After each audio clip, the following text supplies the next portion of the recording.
What's going on with you guys? TheCaliEffect, King of Games here, and today we're going to be doing a hand trap tier list. Just as soon as I get all of my hair out of the way, I'm going to start wearing hats again if it keeps doing that.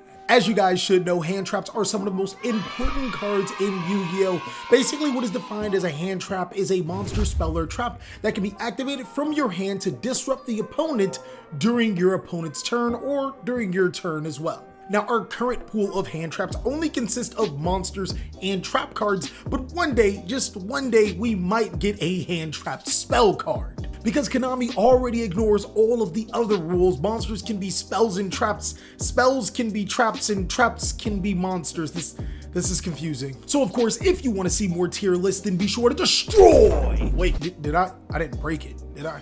All right, we good. That subscribe button, but also post down below in the comment section what hand trap has been working for you the best currently.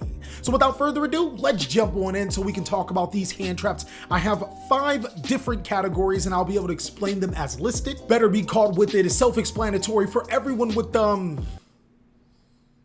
this tone. It's better to be caught with the card than to be caught without. These cards are that important in the current Yu-Gi-Oh! Metagame. Underrated hand traps aren't necessarily better than the really good category. They're just hand traps that don't get a lot of love in this current format right now. Really good is, it's really good.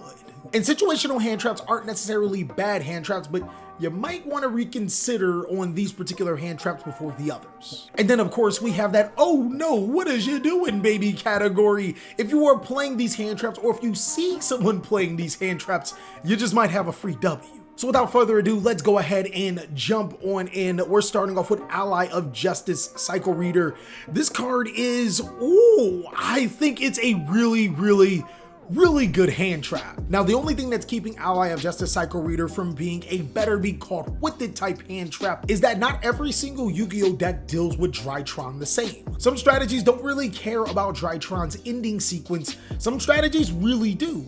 Also, keep in mind against the current competitive decks that you can see right here, this card is only really good against Drytron. And if you want to see a video about the top meta decks for this format, then go ahead and check out this one. It has all of the information you need. So now that we have that out of the way, Artifact Lancia is now a card that you better be caught with it. This is a card that you must be sideboarding inside of your sideboard. Of course, just like Ally of Justice Cycle Reader, there are some strategies that don't necessarily need to play Lancia into the sideboard. Maybe you don't care about them having an additional turn. Maybe you actually want to stop them for the long term, but Artifact Lancia stops basically the entire top table meta from being able to play Yu-Gi-Oh! For an entire turn. Preventing them from banishing cards for the duration of a turn is huge.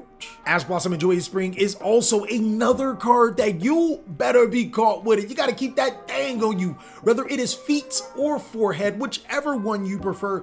Ash Blossom and Joyous Spring is just a really powerful hand trap in this format and is good against so many decks. Now, I have divided hand traps into high impact or low impact. The cool thing about it is that it hits every single deck in Yu-Gi-Oh! Even the rogue decks. It's kind of crazy how effective this card is. Chaos Hunter goes into the situational category. Now, Chaos Hunter is essentially Artifact Lancia, but there's a little bit of a problem. Summoning a 2500 attack Chaos Hunter doesn't always mean it's a great thing. Since Chaos Hunter only has 2500 attack, attacking over this card isn't that hard, at least not in current Yu-Gi-Oh! Right now. And then there are cards like Nightmare Cerberus that could immediately get rid of your Floodgate. You have to be really choosy on where Chaos Hunter would go and how would you go about playing it. Moving on to the next, DD Crow is a card that is severely underrated. There are not enough players playing DD Crow right now. Now, the interesting thing about a lot of the top Yu-Gi-Oh! Decks in this format is that while they do like to banish stuff, they like to banish stuff on their own accord.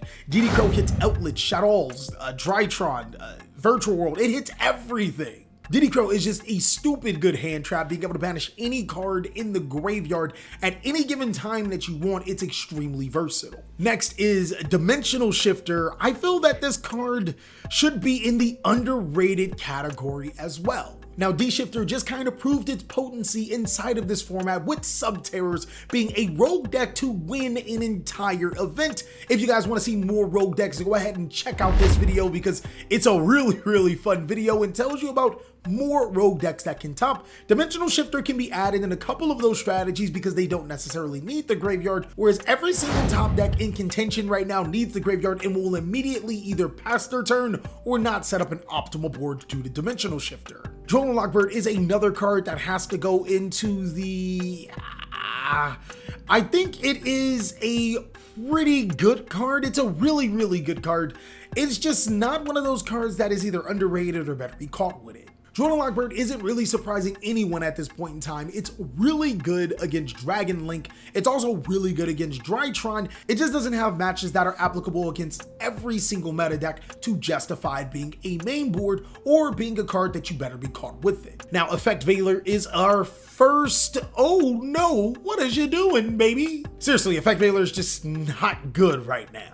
Besides Drytron and Virtual World being the top two decks, when you dig a little bit further, Outlich doesn't play monsters. Like, good luck. There just isn't a ton of ignition effects being played in the current Yu-Gi-Oh card game. Now, you could play Effect Veiler with your Hakla Fibrix combo to make an Access Code Talker, but it's not going to be the same high impact card as it once was before, at least not until we have another meta shift. Evenly Matched moves itself to the underrated category. I still don't understand why players aren't playing enough Evenly Matched. We're in a state of Yu-Gi-Oh where there's only two decks that can consistently put up negations that can completely stop cards like Evenly Matched. One is being Drytron with Herald of Ultimateness. Two is being Rocket Dragon Link with Borreload Savage Dragon. A lot of other decks, they kind of just don't set up negations in that way. Evenly Matched is also just really good against back row heavy decks. Imagine your opponent setting 5 cards face down. They got their Waking the Dragons and you just go, battle phase? I don't know what it's like to lose to a Harpy Spellcaster. That video did not happen. Yep, no, that's not a video of, you know, me possibly maybe losing a game to Harpy's Feather Duster.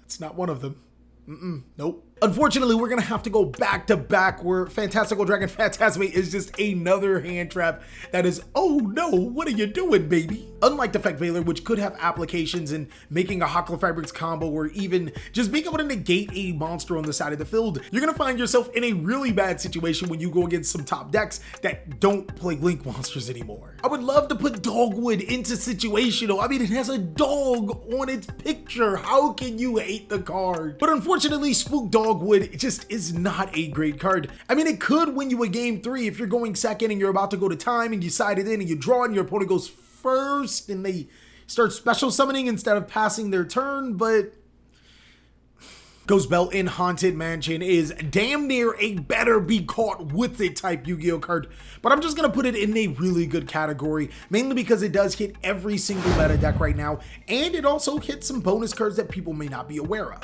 This card can hit cards like Cyframe Gear Gamma and the Deer Servant for the players that did not know. Both of those cards have effects that could special summon or add cards from the graveyard so Ghost Belt can stop it. And then there's Ghost Mourner and Moonlit Chill, a card that we just got in Starlight Rare. Once on-field monster negation becomes more popular, we can possibly move the Ghost Belt and Effect Veiler up, but right now I would not play them in the top meta. Ghost Ogre and Snow Rabbit is a very situational Yu-Gi-Oh card. The cool thing about Ghost Ogre and Snow Rabbit is, unlike most of these hand traps, this card actually gets rid of the threat.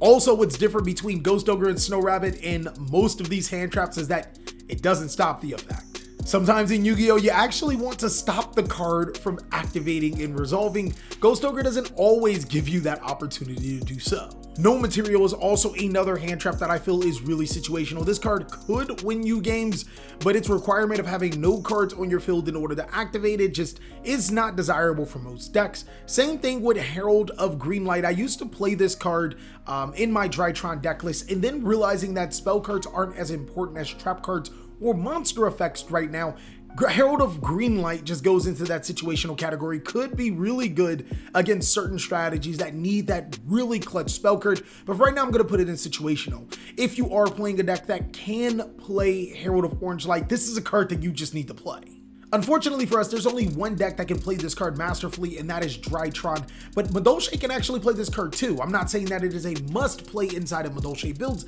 especially since you can play Dimensional Shifter in said deck, but this card is actually pretty cool in that deck. And then of course, Herald of Purpolite is going to go into really good category. Stopping traps has never felt so good. Infinite Impermanence is definitely in a more peculiar spot. It's actually a situational Yu-Gi-Oh card where Effect Veiler and Ghost Mourner do struggle. Infinite Impermanence actually does provide an out. Infinite Impermanence can stop cards like Divine Arsenal AA Zeus, something that both Effect Veiler and Ghost Mourner can't do fully functionally well.